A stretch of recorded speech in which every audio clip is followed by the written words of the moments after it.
এরপর প্রশ্ন হলো, এমন কোনো আমল আছে কিনা যা করলে আমি হজে যেতে পারবো? দেখুন, আপনি হজে যাওয়ার মতো আমল, যে আমল করলে আপনি হজে হজে যাওয়ার সুযোগ তৈরি হতে পারে, সেটা মূলত আল্লাহ তাআলার কাছে দোয়া করা। আল্লাহর কাছে যত বেশি আপনি দোয়া করবেন, তত বেশি আহ, আল্লাহ রব্বুল আলমিন আপনাকে হজে যাওয়ার সুযোগ দিবেন, আপনি আশা করতে পারেন। দোয়া করবেন, যদি দোয়ার শর্ত অনুযায়ী আপনি করতে পারেন, কায়মনোবাক্যে বাক্যে দোয়া করতে পারেন, সেভাবে আপনি মনোযোগের সাথে দোয়া করতে পারেন, কারণ আল্লাহ তাআলা অমনোযোগী অন্তরের দোয়া কবুল করেন না। অতএব সেইভাবে যদি দোয়া করতে পারেন, তো আশা করা যায় আল্লাহ রাব্বুল আলামিন আপনার দোয়া কবুল করবেন। তো সেভাবে আপনি দোয়ার চেষ্টা করবেন। এর বাইরে নিজের সাধ্য অনুযায়ী আপনি অর্থ সঞ্চয় করা থেকে নিয়ে অন্যান্য প্রস্তুতি যেগুলো আছে সেগুলো আপনি নিতে থাকবেন। আশা করা যায় আল্লাহ রাব্বুল আলামিন আপনার দোয়া কবুল করবেন। এর বাইরে আসলে স্পেসিফিক কোনো আমল না যে এটা করলে আপনি হজে যেতে পারবেন। হজে যাওয়ার জন্য এই চেষ্টাগুলো করবেন। এছাড়া যে আমলগুলো করলে হজ এবং ওমরার সওয়াব পাওয়া যায়, যেমন এশাকে নামাজ পড়লে আরও বিভিন্ন আমল আছে, সেই আমলগুলো আপনি করতে থাকবেন। এখান থেকে হজের প্রতি আপনার আগ্রহ, আপনার তামান্না যা আছে সেটি বোঝা যাবে। আন্তর্জাতিক ফুটবল খেলা দেখা এবং এ নিয়ে আলাপ আলোচনা করা জায়েজ আছে কিনা? দেখুন, এই সমস্ত খেলাধুলা, এই সমস্ত আপনার ক্রীড়া আন্তর্জাতিকভাবে যেগুলো হয়ে থাকে বা দেশীয়ভাবে এরকম বড় বড় আসর যেগুলো হয়ে থাকে, প্রথমত এগুলোতে যে উন্মাদনা হয়ে থাকে, এগুলোতে বিনোদনের নামে যে আপনার উৎসবের উচ্ছলতা হয়ে থাকে, এটা আসলে কোনো মুসলমানের সাথে যায় না।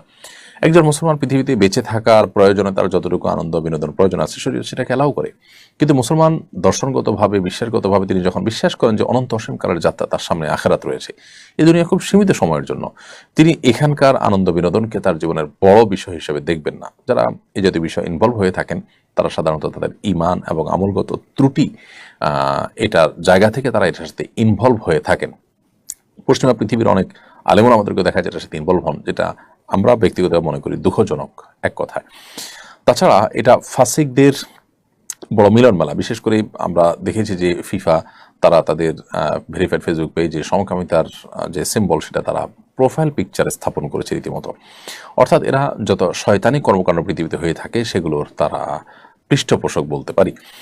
তো তাদের এই সমস্ত আয়োজনগুলোতে গা ভাসানো বা সেগুলোতে নিজেকে আপনার ইনভলভ করা, মাখামাখি করা, এটা আমাদের ইমানি এবং আদর্শিক দেউলিয়া পনা ছাড়া আর কিছুই নয়। আপনি একজন মুসলিম হিসাবে আপনি যথেষ্ট রিচ এবং সমৃদ্ধ। আপনি অমুসলিম, ইসলাম বিদ্বেষী, শয়তানের অনুসারীদের কাছে কোনো কিছুর জন্য ধর্ণা দেওয়ার কোনো প্রয়োজন নেই। এটা আপনার বিশ্বাস এবং আদর্শের জায়গা থেকে আসলে যায় না। এটি হলো একটি বিষয়। এর বাইরে এটার সাথে যারা ইনভলভ থাকেন, তারা সেটা নিয়ে আলাপ আলোচনা, পর্যালোচনা ইত্যাদি করেন, এটা অনর্থক কাজ এবং অপ্রয়োজনীয় কাজ। নবী করিম সাল্লাল্লাহু আলাইহি ওয়াসাল্লাম বলেছেন, মিন হুসনি ইসলামিল মারই তারকুহু মা লা ইয়ানিহি। মুসলমান ইসলামের সৌন্দর্য তখনই প্রকাশ পাবে যখন সে অহেতুক অনর্থক কাজ থেকে বেঁচে থাকবে।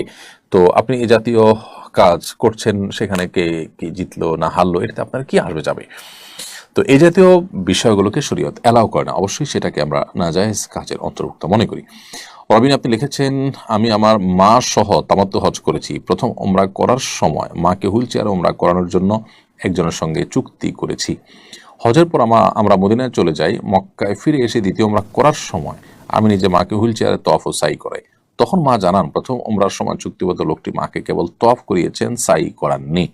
তিনি বয়োবৃদ্ধ হয় আর তওয়াফ ও সাই বিষয়টি ঠিকমতো বুঝে উঠতে পারেননি। এখন আমাদের করণীয় কি? দেখুন, হজ এবং ওমরার ক্ষেত্রে সাই করা, তওয়াফ করা যেরকম ফরজ, সাই করাটাও ফরজ। অতএব এই ফরজটি যদি ছুটে যায় এবং আপনি শহর ত্যাগ করে অন্যত্র চলে গেছেন, পরে আবার ফিরে আসছেন, তাহলে সেক্ষেত্রে আপনার ওই ওমরাটি আবার আদায় করতে হবে, কারণ হলো আপনার ওমরা হয়নি। এটা যদি ওয়াজিব হতো তাহলে সেক্ষেত্রে আপনি দম দিয়ে এক্ষেত্রে দায়িত্বমুক্ত হতে পারতেন, কিন্তু যেহেতু ফরজ, অতএব দমে চলবে না, বরং আপনার এই ওমরাটি আবার আদায় করতে হবে। সেলিম জামান, আপনি লিখেছেন, অনাবৃষ্টির জন্য সারা দেশে দোয়া করা হয়েছে। দেশে অতিরিক্ত বৃষ্টি বা উজানে বৃষ্টি বন্ধ করার জন্য কোনো আমল আছে কিনা? অবশ্যই বৃষ্টি যদি অতিরিক্ত হয় এবং ক্ষতির কারণ হয়, নবী করিম সাল্লাল্লাহু আলাইহি ওয়াসাল্লামের শেখানো আমলও আছে। সে আমলটা হলো যে আমরা আল্লাহ তাআলার কাছে দোয়া করব বিশেষভাবে। সে দোয়াটা হলো, আল্লাহুম্মা সাইয়্যিবান নাফিআ। আল্লাহ, আমরা আপনার কাছে উপকারী বৃষ্টি চাই। আল্লাহুম্মা হাওয়ালাইনা ওয়ালা আলাইনা। আল্লাহ, আমাদের যে ফসল, আমাদের যে ক্ষেত, আমাদের যে বাসাবাড়ি, আমাদের যে জনবসতি, সেগুলো যেন ক্ষতিগ্রস্ত না হয়। এজন্য আমাদের পাহাড়ে, পর্বতে, নদীতে, নালাতে যেখানে বৃষ্টি হলে আমাদের ক্ষয়ক্ষতি হবে না, আল্লাহ সেরকম বৃষ্টি আমরা চাই, উপকারী বৃষ্টি আমরা চাই। তো এই দোয়া, দুটি দোয়া, একটা হলো আল্লাহুম্মা সাইয়্যিবান নাফিআ, একটা হলো আল্লাহুম্মা হাওয়ালাইনা ওয়ালা আলাইনা। এই দোয়া নবী সাল্লাল্লাহু আলাইহি ওয়াসাল্লামের সুন্নাহ দ্বারা সাব্যস্ত। আমরা অতিরিক্ত বৃষ্টি থেকে আত্মরক্ষার জন্য আল্লাহ তাআলার কাছে এভাবে নিবেদন করব। সম্প্রতি বাংলাদেশে একজন তারকা দাবাড়ু দাবা খেলারত অবস্থায় স্ট্রোক করে ইন্তেকাল করেছেন। ফেসবুকে তার এই মৃত্যু নিয়ে কটুবাক্য উচ্চারণ করছেন অনেকে। এসব ক্ষেত্রে আসলে আমাদের করণীয় কি? দেখুন, আহ, একজন মানুষ তিনি দাবার মতো খেলায় লিপ্ত, যেটি শরীয়তে নিষেধ, হাদিসে পরিষ্কারভাবে নিষিদ্ধ রয়েছে। ইমানদার হাতে এত অহেতুক সময় যে তিনি ফালতু সময় নষ্ট করবেন। বেঁচে থাকার জন্য যতটুকু আনন্দ বিনোদনের প্রয়োজন, তার জন্য নিজেদের পরিবার রয়েছে, ফিজিক্যাল অ্যাক্টিভিটিস রয়েছে, নিজেরা শরিয়ার সীমানার মধ্যে থেকে সেটি করতে পারেন। এর বাইরে এই জাতীয় খেলাধুলা, দাবা ইত্যাদির ব্যাপারে শরিয়াতে পরিষ্কারভাবে স্পষ্ট আলাদা দাবার পরে হাদিসে নিষেধাজ্ঞা রয়েছে। সো এ ধরনের খেলাধুলায় মত্ত থাকা, এটা তো গুনাহের কথা। তো গুনাহ করতে করতে যদি কারোর মৃত্যু হয়, সন্দেহাতীতভাবে সেই মৃত্যু কোনো মুসলমানের জন্য কাঙ্ক্ষিত মৃত্যু নয়। কিন্তু এই মৃত্যুকে ঘিরে ওই ব্যক্তি বা আপনার এই জাতীয় বিষয়ের ক্ষেত্রে সংশ্লিষ্ট বিষয় যিনি মৃত্যুবরণ করেছেন তাকে নিয়ে আপনার বাজে মন্তব্য করা, গালমন্দ করা, এটা আসলে কোনো মুসলমানের চরিত্র নয়।